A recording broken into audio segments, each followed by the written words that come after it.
Hi everyone, I'm here to share my favorite Easter story with you. This one is The Easter Egg. It's written and illustrated by Jan Brett.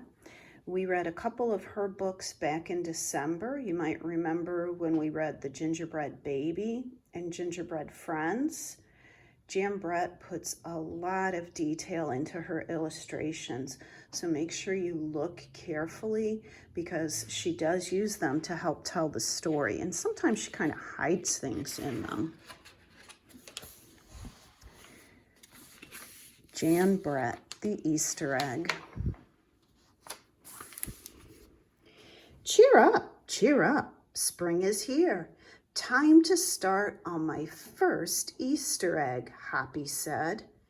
Each year, the bunny who decorated the winning egg got to help the Easter rabbit hide the eggs on Easter morning.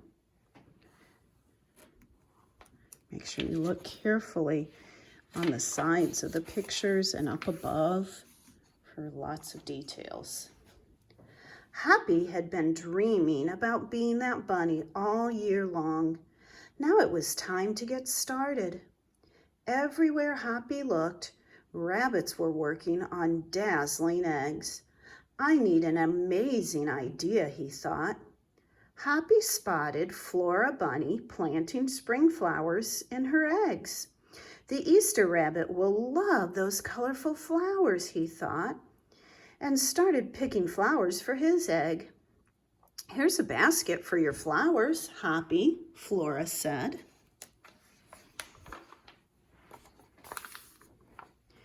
Chop, chop, scrape, scrape. Hoppy spied Buster Birch carving a magnificent wooden egg. I wish I had some wood for my egg, he wished out loud.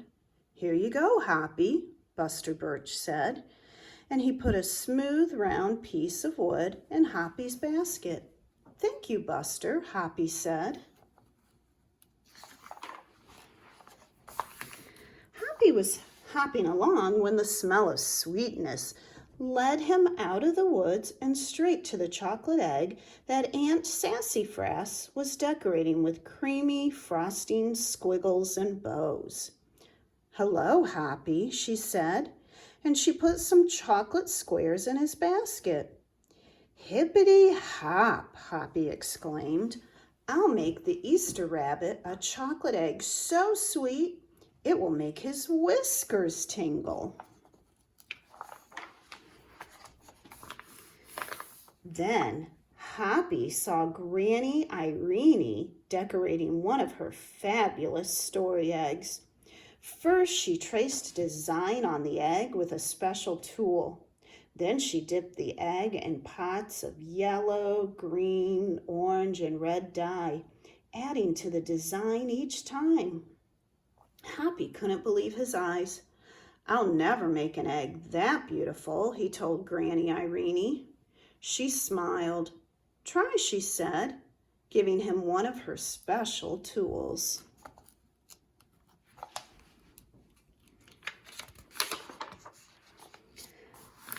Hoppy was hopping by Hans Vanderrabbit's garden when he spotted an extraordinary egg. Hans was painting a portrait of the Easter rabbit, so real that it looked alive. Fantastic, Hoppy exclaimed. Thank you, Hoppy, Hans said. Why don't you make a painting on your egg? He gave Hoppy pots of paint and a fine brush.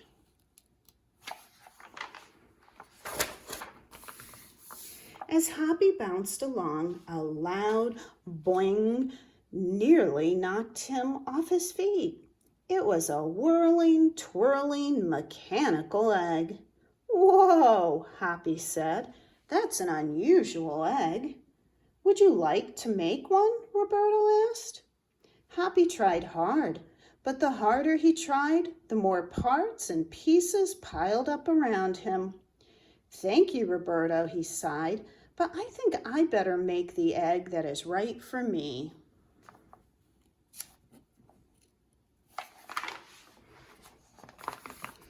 Happy hopped back to the woods and lay down under a tall tree to think. Making a beautiful egg is harder than I imagined, he thought. I guess I don't have to win. I just want to make an egg I am proud of. Suddenly, the woods rang with the squawking of birds, sounding an alarm.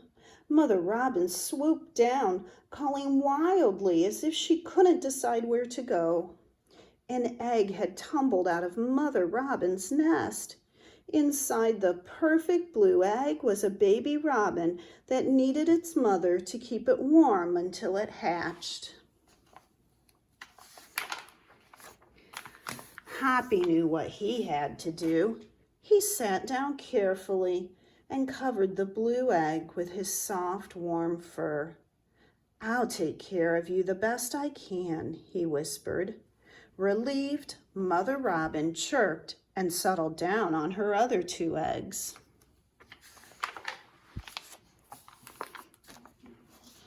Happy never left the robin's egg. If it was sunny and warm, he carefully turned the egg in its nest of moss. If it was rainy and cold, he kept the egg covered and dry. At night, wild animals passed by. Happy crouched down and stayed hidden in the ferns. Often he heard strange noises coming from above, but Happy didn't run away. Every day the rabbits worked on their eggs. Tadpoles turned into frogs, buds swelled into leaves, and Easter came closer and closer. Finally, it was time for the rabbits to take their eggs to the glen. They had forgotten all about Happy, who was quietly sitting on the blue egg under the tall tree in the woods.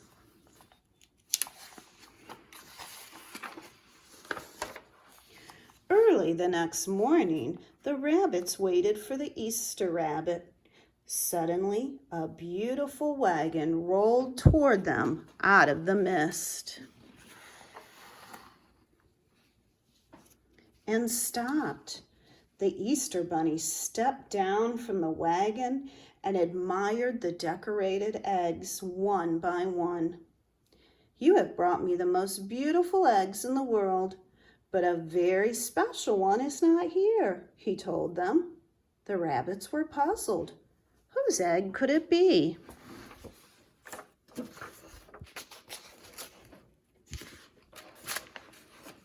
Fill my wagon with your wonderful eggs, he said.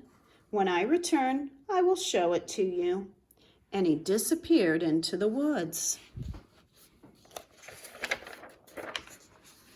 He came back with Happy, looking scruffy and bedraggled. Happy has an amazing egg to be proud of, the Easter rabbit told them. He has kept Mother Robin's egg warm and safe until her baby bird hatched and she could take care of it. The Easter rabbit placed the empty blue shell in the place of honor atop the wagon. Now they were ready to go. The rabbits cheered for the egg that had surprised them all. It's our best Easter ever, Happy, they shouted. Then the brave little bunny and the Easter rabbit rode off together to hide the eggs for girls and boys to find on Easter morning.